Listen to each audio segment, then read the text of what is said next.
पहले भाग में हमने देखा था कि रात में एक आदमी मुरली के घर में आता है। अब आगे की कहानी। उस अनजान व्यक्ति को देखकर गौरी ने मुरली से कहा, दोस्त, कोई चोर आया है, उठो, उठ जाओ।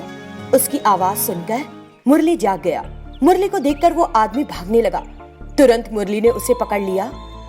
कौन हो तुम? इस समय यहाँ क्यों आई थी? ये कहते हुए उसने उस आदमी के ऊपर से कपड़ा हटा दिया। वो कोई और नहीं, वैभव था। वैभव, क्या ये तुम हो? तुम यहाँ क्यों आए हो? मुझे सच बताओ, नहीं तो जान से मार दूंगा। नहीं मुरली, मैं बताता हूँ तुम्हें। दरअसल मैंने ही तुम्हारे बैल को मार दिया क्योंकि मैं चाहता हूँ कि मेरा बैल इस बार रेस जीते। मुझे पैसा चाहिए मुरली, इसीलिए मैं उस दिन तुम्हारे पास आया था और तुमसे पूछा था। तुमने कहा था कि तुम्हारे बैल दौड़ में भाग ले रहे हैं। मुझे समझ नहीं आया कि मैं क्या करूं। मैंने तो तुम्हारे बैल को बीमार करने की कोशिश की थी, लेकिन मैंने जो इंजेक्शन दिया उसके असर से तुम्हारा बैल मर ही गया। प्लीज मुझे माफ कर दो। मैंने कभी नहीं सोचा था कि तुम ऐसा करोगे। तुमको मुझे बताना चाहिए था कि तुम्हें पैसों की जरूरत है। तुम्हें दौड़ प्रतियोगिता से हट ही जाता, लेकिन तुमने मेरे बैल को गलत तरीके से मार दिया। मुझे लगा था कि तुम मेरे दोस्त हो और तुम पर भरोसा किया कि तुमने मुझे सही सबक सिखाया है। इस तरह मुरली ने वैभव को डांटा और वहां से भगा दिया। उसकी बातें सुनकर मुरली की गाय और बैल को बहुत दुख हुआ। जो हो गया उसे भूल जाओ। हमें दौड़ में भाग लेकर 20,000 रुपए जीतने होंगे। ये सुनकर मुरली हैरान हो गया। मैं दौड़ में कैसे भाग ले सकता हूँ? मैं हूं ना, मैं साथ दूंगी। मैं इस बार रुद्र के साथ प्रतियोगिता में भाग लूंगी और हम जरूर जीतेंगे। नहीं, पहले से ही तुम मेरे खेत जोतकर बहुत मेहनत कर रही हो। यदि तुम इस प्रतियोगिता में भाग लोगी तो ये तुम्हारे लिए बहुत मुश्किल होगा। तुम गर्भवती हो। अगर मैं तुम्हें तकलीफ दूंगा तो भगवान मुझे माफ नहीं करेंगे।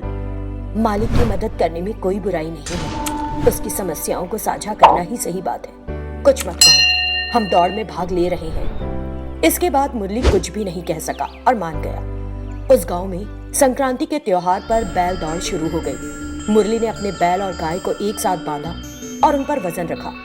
अन्य सभी बैल भी दौड़ के लिए तैयार हो गए। उन्होंने बैल दौड़ की शुरुआत की। वैभव के बैल और मुरली के बैल और गाय एकदम एक तेजी से दौड़ रहे थे।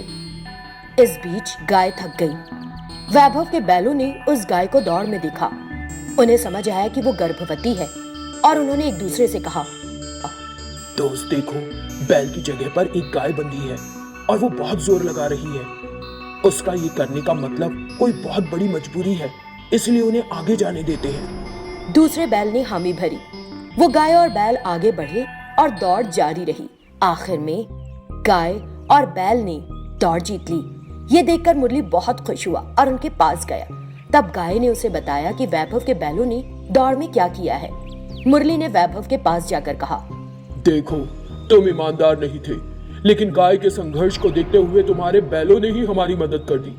तुम्हारे दिल में इन बेजुबान जानवरों के लिए जरा भी दया नहीं। ये सुनकर वैभव को अपनी गलती का एहसास हुआ और उसने कहा, मुझे अपनी गलती समझ में आ गई है। मैं अपने बैल तुम्हें दे रहा हूँ मुरली, क्योंकि मैंने तुम्हारे बैल को मार दिया। इतना कहते हुए वैभव ने अपने बैल उसके पास छोड़े और वहाँ से चला गया। मुरली ने पुरस्कार राशि 20,000 रुपए ली और खुशी खुशी उन्हें लेकर घर चला गया। कृष्णापुर नाम का एक छोटा सा गांव था। उस गांव में वासु बाबू नाम का 18 साल का एक लड़का रहता था। वो छोटा सा था जब उसने अपने माता पिता को खो दिया था। उसे पता नहीं था कि क्या करना चाहिए, तो वो सड़कों पर पड़ी पुरानी चीजें इकट्ठा करने लगा और उन्हें पैसे कमाने के लिए बेच दिया। उन पैसों से उसने कुछ पैसों की बचत की और बाकी से अपना पेट भरा। एक दिन वो उन पैसों को गिन रहा था जो उसने बचाए थे। उन्हें गिन लेने के बाद उसने सोचा, मैं इस पैसे से एक ऑटो खरीदूंगा। मैं उस ऑटो को चलाऊंगा और इज्जत के साथ रहूंगा। मैं पुरानी चीजों को इकट्ठा करके बेचना बंद कर दूंगा। कुछ दिन बीत गए। उसने कुछ और पैसे बचाए। फिर एक दिन वो मनोहर के पास गया, एक आदमी जिसे वो जानता था, और उससे कहा, मनोहर भाई, मैंने यहाँ वहाँ जो पुरानी चीजें मिली उन्हें बेचकर कुछ पैसे बचाए हैं। उस पैसे से मुझे कम से कम एक सेकंड हैंड ऑटो ही दिलवा दीजिए। मैं उस ऑटो को चलाकर इज्जत की रोटी खाना चाहता हूँ। पुरानी चीजें इकट्ठी करना बंद कर दूंगा। ठीक है, तुमने जो पैसा बचाया है वो मुझे दे दो, फिर मैं देखता हूँ। वासु ने कहा ठीक है और उसे अपने पास मौजूद सारे पैसे दे दिए। मनोहर ने वो पैसा लिया और कहा, ठीक है, कल सुबह एक बार मुझसे आकर मिलना, मैं तुम्हें एक जगह लेकर जाऊंगा। वासु ने कहा ठीक है और चला गया। अगले दिन सुबह दोनों एक जगह गए।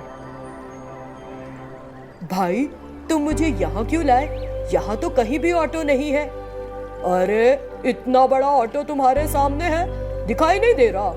दिन में भी अंधेरा छा रहा है क्या आंखों के सामने? अंधे तो नहीं हो गए हो ना?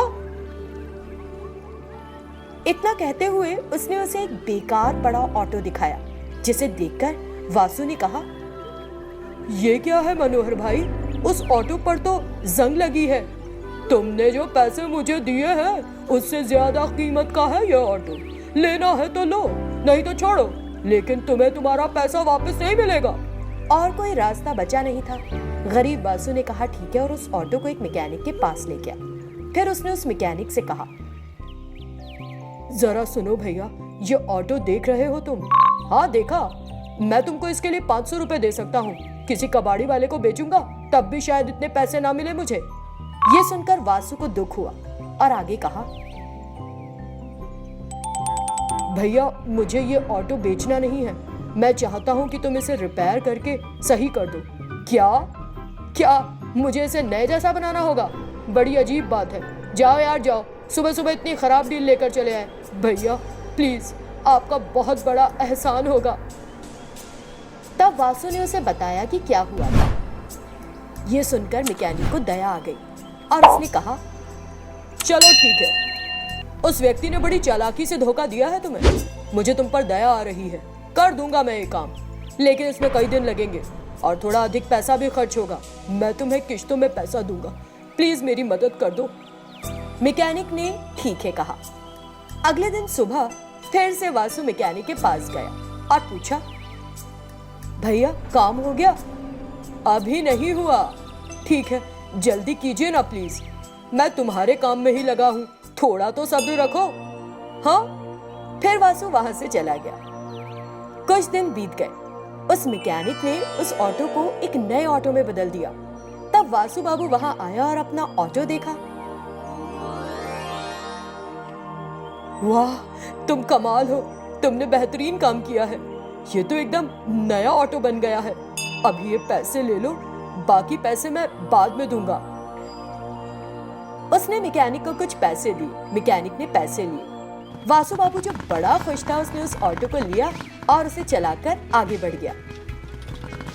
रास्ते में उसने मनोहर को देखा और उसके सामने अपना ऑटो ले जाकर रोक दिया। अरे वासु, क्या ये तुम हो? नया ऑटो, बढ़िया है। नया नहीं है भाई, ये वही ऑटो है जो आपने मुझे दिया था। मनोहर हैरान होकर उस ऑटो में बैठ गया। तब वासु ने अपना ऑटो आगे बढ़ाया।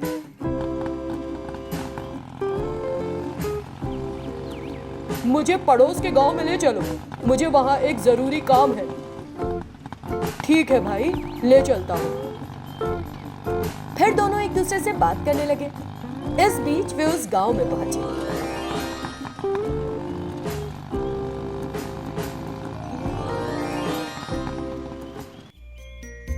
कितना पैसा हुआ तुम्हारा? मैं आपसे पैसे क्यों लूंगा भाई, आपने ही तो दिया है मुझे ये ऑटो, इतना ही काफी है। मुझे आपका एहसान हमेशा याद रहेगा। उसकी बातें सुनकर मनोहर का दिल पसीज गया और उसने कहा, अरे वासु, तुम एक बहुत अच्छे इंसान हो। मैंने सच में तुम्हें धोखा दिया था। मुझे नहीं पता कि तुम इस बात से वाकिफ हो या नहीं, लेकिन तुम्हारे भोलेपन ने मुझे मेरी गलती का एहसास करा दिया। ये तो एक बेकार ऑटो था और मुझे ये भी नहीं पता था कि ये किसका ऑटो है। मैंने तुम्हें कई सालों से यूं ही पड़े ऑटो को दिखाया। ऐसा कहते हुए उसने उसके पैसे वापस लौटाए। बहुत बहुत धन्यवाद भाई। इतना कहकर वो मैकेनिक के पास गया। वासु ने उसे बताया कि क्या हुआ और उसे सारे पैसे दे दिए। नहीं दोस्त, मुझे पैसे नहीं चाहिए। मैंने तुम्हारी मेहनत और तुम्हारे अच्छे दिल की कीमत को समझा है। भगवान ने भी इसीलिए तुम्हारा भला किया। भगवान उन लोगों का हमेशा अच्छा करते हैं जो दिल से मेहनत करते हैं। मैं तो तुम्हारा दोस्त बनना चाहता हूँ, इसलिए हमारे बीच इस पैसे को मत लाओ। इससे वासु बाबू बहुत खुश हुआ और बोला, मुझे बहुत खुशी हो रही है मेरे दोस्त। ये कहते हुए उसने उस मैकेनिक को गले से लगा लिया। उस दिन के बाद से वे सब कुछ आपस में बांटकर बहुत गहरे दोस्त बन गए और खुशी से रहने लगे। वासु ने अपना ऑटो चलाया और इज्जत की रोटी कमाई।